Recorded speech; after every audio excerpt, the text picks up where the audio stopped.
ಎಲ್ಲರಿಗೂ ನಮಸ್ಕಾರ. ಬ್ಯಾಚುಲರ್ಸ್ ಅಡುಗೆ ಕಾರ್ಯಕ್ರಮಕ್ಕೆ ಎಲ್ಲ ಸ್ನೇಹಿತರನ್ನು ಸ್ವಾಗತಿಸ್ತೇನೆ. ಸ್ನೇಹಿತರೆ, ಇವತ್ತೊಂದು ಡಿಫ್ರೆಂಟ್ ಆದಂತಹ ಒಂದು ಬಿರಿಯಾನಿಯನ್ನು ಮಾಡೋದನ್ನು ಹೇಳ್ಕೊಡ್ತಾ ಇದ್ದೀವಿ. ಅದರಲ್ಲೂ ಕೂಡ ಊಟಿ ಶೈಲಿಯ ಬಿರಿಯಾನಿ ತುಂಬಾ ಫೇಮಸ್ ಊಟಿಯಲ್ಲಿ. ಚಿಕನ್ ಬಿರಿಯಾನಿ ಊಟಿಯಲ್ಲಿ ಎಷ್ಟು ಚೆನ್ನಾಗಿರುತ್ತೆ ನೋಡ್ಕೊಂಬರೋಣ ಬನ್ನಿ ಸ್ನೇಹಿತರೆ. ಇಲ್ಲಿ ಸ್ನೇಹಿತರೆ ಅರ್ಧ kg ಅಷ್ಟು ಚಿಕನನ್ನು ತೊಗೊಂಡಿದ್ದೀವಿ. ಇದಕ್ಕೆ ಸುಮಾರು 2 ಟೇಬಲ್ ಸ್ಪೂನಷ್ಟು ಶುಂಠಿ ಬೆಳ್ಳುಳ್ಳಿ ಪೇಸ್ಟು, ಸ್ವಲ್ಪ ಉಪ್ಪು, ಸ್ವಲ್ಪ ಅರಿಶಿನ, ಹಾಗೆ ಬಿರಿಯಾನಿ ಮಸಾಲ ಪೌಡ್ರನ್ನ ಇಲ್ಲಿ ತೊಗೊಂಡಿದ್ದೀವಿ. ಸೊ 10 ರೂಪಾಯಿಗೆ ಈ ಒಂದು ಪ್ಯಾಕೆಟ್ ಸಿಗುತ್ತೆ. ಇದನ್ನು ಹಾಕ್ಕೊಂಡು ಚೆನ್ನಾಗಿ ಎಲ್ಲ ಒಂದು ಚಿಕನನ್ನು ಮಿಕ್ಸಪ್ ಮಾಡೋಣ. ಇದಕ್ಕೆ ಸುಮಾರು 1 ಕಪ್ನಷ್ಟು ಮೊಸರನ್ನು ಕೂಡ ಹಾಕ್ಕೊಂಡಿದ್ದೀವಿ. ಮೊಸರು ಹಾಕೋದ್ರಿಂದ ಯಾವಾಗಲೂ ಅಷ್ಟೇ ಚಿಕನ್ ತುಂಬಾ ಸ್ಮೂತಾಗಿ ಆಗುತ್ತೆ. ಅಷ್ಟರಲ್ಲಿ ಮಸಾಲೆ ರುಬ್ಕೊಂಬರೋಣ ಬನ್ನಿ ಸ್ನೇಹಿತರೆ. ಸುಮಾರು 2 ಟೇಬಲ್ ಸ್ಪೂನಷ್ಟು ತೆಂಗಿನಕಾಯಿ ತುರಿ, 2 ಹಸಿರು ಮೆಣಸಿನ್ಕಾಯಿ, ಪುದೀನ ಸೊಪ್ಪು 1 ಹಿಡಿಯಷ್ಟು, ಹಾಗೆ ಕೊತ್ತಂಬರಿ ಸೊಪ್ಪು 5 ಕಡ್ಡಿಯಷ್ಟು, ಹಾಗೆ ಶುಂಠಿಯನ್ನು ಇಲ್ಲಿ ತುರಿದಿರೋಂಥ ಶುಂಠಿ ಹಾಕ್ಕೊಳ್ತಾ ಇದ್ದೀನಿ. ಸುಮಾರು 1 ಇಂಚಿನಷ್ಟು ಶುಂಠಿ ಹಾಕ್ಕೊಂಡ್ರೆ ಸಾಕು. ಸ್ವಲ್ಪ ನೀರು ಹಾಕ್ಕೊಂಡು ಚೆನ್ನಾಗಿ ರುಬ್ಕೊಂಡು ಬಂದಿದ್ದೀವಿ. ನಂತರ ಒಂದು ಪಾತ್ರೆಯನ್ನು ಇಟ್ಕೊಂಡಿದ್ದೀವಿ. ಅದಕ್ಕೆ 2 ಟೇಬಲ್ ಸ್ಪೂನಷ್ಟು ಎಣ್ಣೆ, ಹಾಗೆ 2 ಟೇಬಲ್ ಸ್ಪೂನಷ್ಟು ತುಪ್ಪವನ್ನು ಹಾಕ್ಕೊಂಡಿದ್ದೀವಿ. ಎಣ್ಣೆ ಜೊತೆ ತುಪ್ಪ ಸೇರಿದ್ರೆ ಚೆನ್ನಾಗಿರುತ್ತೆ. ನಂತರ ಇದಕ್ಕೆ ಒಂದು 4 ರಿಂದ 5 ಪಲಾವ್ ಎಲೆ, ಸ್ಟಾರ್ವು, ಜಾವಿತ್ರಿ, ಕಲ್ಲು, ಹಾಗೆ ಮರಾಠೆ ಮೊಗ್ಗು, ಏಲಕ್ಕಿ, ಚಕ್ಕೆ, ಲವಂಗ ಇವನ್ನೆಲ್ಲವನ್ನು ಹಾಕ್ಕೊಂಡಿದ್ದೀವಿ.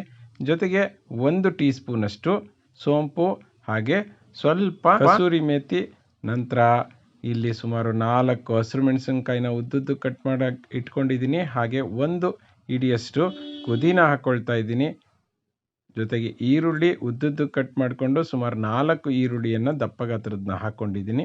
ಇವೆಲ್ಲವನ್ನು ಕೂಡ ಚೆನ್ನಾಗಿ ಫ್ರೈ ಆಗಬೇಕು ಸ್ನೇಹಿತರೆ. ಅದರಲ್ಲೂ ಮುಖ್ಯವಾಗಿ ನೆನಪಲ್ಲಿರಲಿ, ಈರುಳ್ಳಿ ಫ್ರೈ ಆಗಬೇಕು. ನೋಡಿ, ಈರುಳ್ಳಿ ಅರ್ಧಂಬರ್ಧ ಬೆಂದ ತಕ್ಷಣವೇ 2 ಟೊಮೊಟೊ, 1 ಟೀ ಸ್ಪೂನಷ್ಟು ಬಿರಿಯಾನಿ ಪೌಡ್ರು, ಖಾರದ ಪುಡಿ 1 ಟೀ ಸ್ಪೂನು, ಮತ್ತು ಧನಿಯಾ ಪುಡಿ 1 ಟೇಬಲ್ ಸ್ಪೂನಷ್ಟು ಹಾಕ್ಕೊಂಡು ಎಲ್ಲವನ್ನು ಕೂಡ ಚೆನ್ನಾಗಿ ಫ್ರೈ ಮಾಡಿ ಸ್ನೇಹಿತರೆ. ಇವಾಗೇ ಘಮ ಶುರು ಆಗಿರುತ್ತೆ. ಈಗ ಚಿಕನನ್ನು ಇದಕ್ಕೆ ಹಾಕ್ಕೊಳ್ಳೋಣ. ಮ್ಯಾರಿನೇಟ್ ಆದಂತಹ ಚಿಕನನ್ನು ಹಾಕ್ಕೊಂಡು ಮಿಕ್ಸ್ ಮಾಡಿದ್ರೆ ಇದರಲ್ಲಿರುವಂತಹ ಟೇಸ್ಟು, ರಸ ಎಲ್ಲವೂ ಕೂಡ ಒಂದಕ್ಕೊಂದು ಬೆರೆತು ಸಖತ್ ಟೇಸ್ಟಿಯಾಗುತ್ತೆ ಚಿಕನ್ನು. ಸಾಮಾನ್ಯವಾಗಿ ನೀವು ನೋಡಿರ್ಬೋದು, ಬಿರಿಯಾನಿಯಲ್ಲಿ ಎಲ್ಲರೂ ಏನು ಹೇಳ್ತಾರೆ ಅಂತ ಹೇಳಿದ್ರೆ ಮಸಾಲೆನೇ ಹಿಡ್ದಿಲ್ಲ ಚಿಕನ್ಗೆ ಅಂತಾರೆ. ಬಟ್ ಇದರಲ್ಲಿ ಹಂಗಲ್ಲ, ಪರ್ಫೆಕ್ಟಾಗಿ ಎಲ್ಲವೂ ಕೂಡ ಚಿಕನ್ಗೆ ಸೇರಿಕೊಂಡಿರುತ್ತೆ. ನಂತರ ಮಸಾಲೆಯನ್ನು ಹಾಕಿ, ನಾವು ರುಬ್ಕೊಂಬಂದಿರೋ ಮಸಾಲೆಯನ್ನು ಹಾಕಿ, ಸ್ವಲ್ಪ ಉಪ್ಪನ್ನು ಇದಕ್ಕೆ ಟೇಸ್ಟ್ ನೋಡ್ಕೊಂಡು ಹಾಕಿ, ಆನಂತರ ಚೆನ್ನಾಗಿ ಮಿಕ್ಸ್ ಮಾಡಿಬಿಡಿ ಸ್ನೇಹಿತರೆ.